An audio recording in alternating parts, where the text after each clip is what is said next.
In the dim light of a rural schoolhouse, a boy sits upright on a hard wooden bench, his back as rigid as if braced by invisible iron. His eyes, calm but unyielding, track each word scratched onto the chalkboard.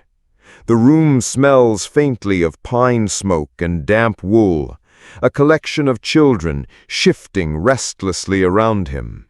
Yet this boy, John D. Rockefeller, not yet the titan of oil, but only a child, does not fidget. He absorbs, he calculates, he watches the letters, the numbers, the structure. To others it is school, to him it is preparation for conquest. Even in silence, his ambition crackles like flint, waiting for its spark. The world around him is modest, almost brutally so.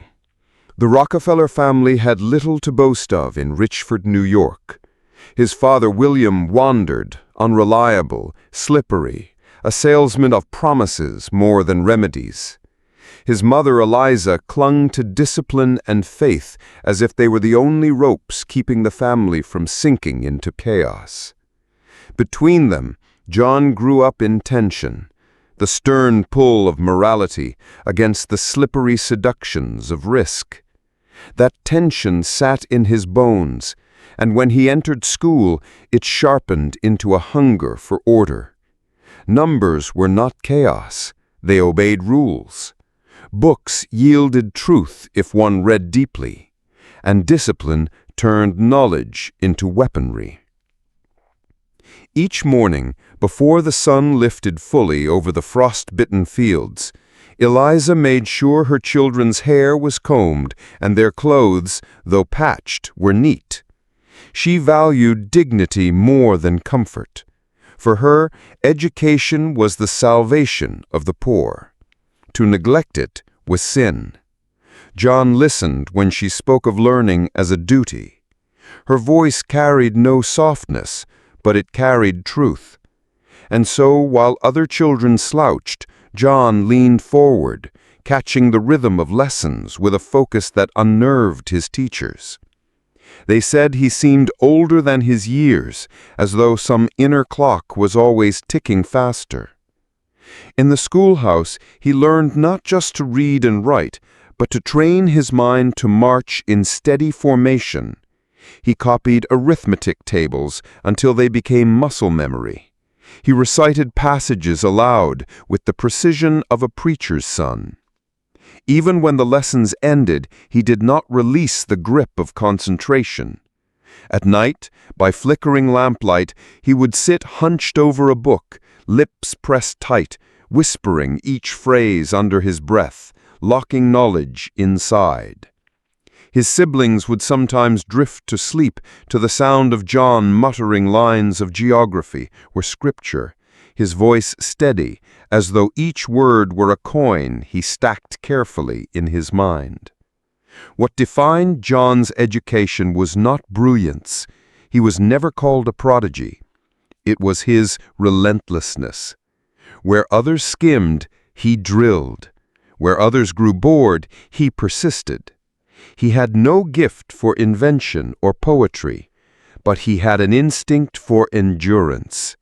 The very act of study became an early business deal between himself and the future. Each page, each number, was an investment that would one day yield return. Eliza demanded more than grades. She demanded character forged through study. She expected her children to rise early, to complete chores before school, and to review lessons after. Laziness was, in her view, a moral failure, and John absorbed that creed. If he sharpened pencils, they must be sharp. If he practiced penmanship, each curve of the letter must be exact. In this household, excellence was not praised, it was required. And so he taught himself to reach for it without complaint. But education was not confined to the classroom. Every move of the family became its own form of schooling. when William disappeared for weeks and Eliza managed the household alone, John learned the weight of responsibility. When the family relocated again, hauling possessions along muddy roads, John studied the fragility of stability. He saw, through hardship, that knowledge was the only possession no one could strip away. To carry books was to carry power. The teachers in Cleveland, where the Rockefellers later settled, remembered the boy's unusual composure.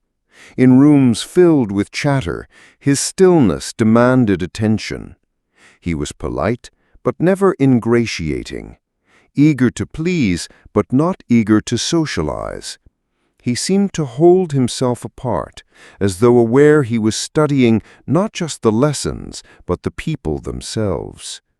He watched how boys squandered their hours, how they mocked discipline, how they bragged about things they had not earned.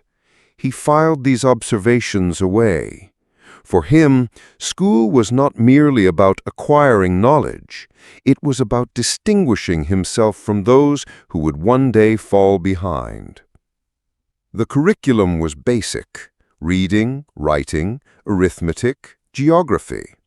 Yet Rockefeller treated even simplicity as sacred. He knew how to memorize, but more than that, he knew how to systematize. He broke problems down into steps, rehearsed them, repeated them until mastery was no longer questioned. He adopted the habits of a clerk long before he became one. When a teacher introduced ledger books, John was captivated. Here was order made visible. Columns and rows, debts and credits, balance preserved through exactness. He copied practice accounts with a rigor that startled even his instructors. Many children groaned at bookkeeping exercises, but to John it was like seeing the blueprint of the universe. It was the grammar of commerce, and he sensed even then that his future would be written in ledgers. At home, he practiced further. He would borrow scraps of paper, creating mock accounts, tracking imaginary sums, pretending he was already responsible for a business. His mother would watch quietly, knowing that this boy who rarely complained and who held himself so firmly was building a fortress of skill within. She urged him on, but also reminded him that knowledge without morality was ruinous. A man may gain the world, she told him sternly, but if he loses his soul, what good is it? John nodded, lips sealed, but deep within he began to wonder whether gaining the world itself might be the nobler task.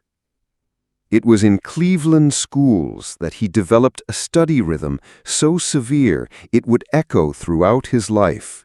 He rose early to review, never wasted the gaps between chores, and learned how to divide large tasks into smaller fragments, tackling them one by one until completion. This strategy, incremental progress through relentless consistency, would become the backbone of his empire. Long before he built Standard Oil, he built the Standard Oil of his own habits: steady, structured, efficient, inevitable. Classmates described him as serious, sometimes humorless, often aloof. He did not share in the games or the idle gossip. If boys mocked him, he ignored them. If they pushed him, he endured without retaliation. But when the exams came, his performance spoke louder than any quarrel. He never sought the thrill of temporary triumphs. He sought permanence. And so, even at the age when most children crave recognition, he trained himself to crave results instead. One story circulates from his early school years. During a spelling contest, John stood patiently as others stumbled over words. When his turn came, he delivered each letter with unwavering precision. He did not smile when he succeeded. He only nodded, as though the victory was not delight, but duty. To him, correctness was expected. Anything else was failure. That cold self-expectation would follow him into adulthood, into business, into the oil fields of Cleveland. Yet beneath this relentless drive lay a boy shaped by insecurity. He knew his father was unreliable, that money was scarce, that neighbors whispered about the family's instability. Education became his armor. Each fact learned, each skill mastered, was a brick in the wall protecting him from humiliation. He did not crave knowledge for its own sake. He craved it as protection, as leverage, as proof that he could rise above his circumstances. In this way, even his education was transactional. He was already bargaining with life. Give me hardship, and I will purchase stability with discipline. As years passed, his reputation as a diligent student solidified. Teachers began to recommend him for opportunities beyond school. When a local business needed a boy to help with accounts, John's name came up. He was still young, but his handwriting was neat, his calculations reliable, his character trustworthy. That moment, the transition from student to clerk, was made possible not by brilliance, but by the daily grind of steady study. Without realizing it, John had trained for the very path that would lead to empire. He did not stop there. Even as he entered the workforce, he continued his habit of structured learning. He read widely on commerce, banking, and agriculture, testing his understanding by writing notes late into the night. His education was no longer limited to the schoolhouse. It expanded into the libraries, the ledgers, the conversations with businessmen. He was a perpetual student, always studying the patterns of money, the behavior of markets, the lessons of history. To him, study was never finished. It was the eternal companion of ambition. Looking back, it becomes clear Rockefeller's education was not the education of privilege, nor was it adorned with elite tutors or lavish academies. It was the education of scarcity, sharpened by discipline. It was the habit of treating every lesson as currency. It was the resolve to transform knowledge into control. And it was the silent conviction that one day all this effort would prove that a boy born into a family of meager means could construct an empire greater than any aristocracy had ever imagined. The world would eventually know him as ruthless, calculating, relentless. But before he became that man, he was this boy, seated straight-backed on a wooden bench, eyes locked on the blackboard, lips pressed tight in focus. Every lesson another coin added to the invisible fortune he was already amassing.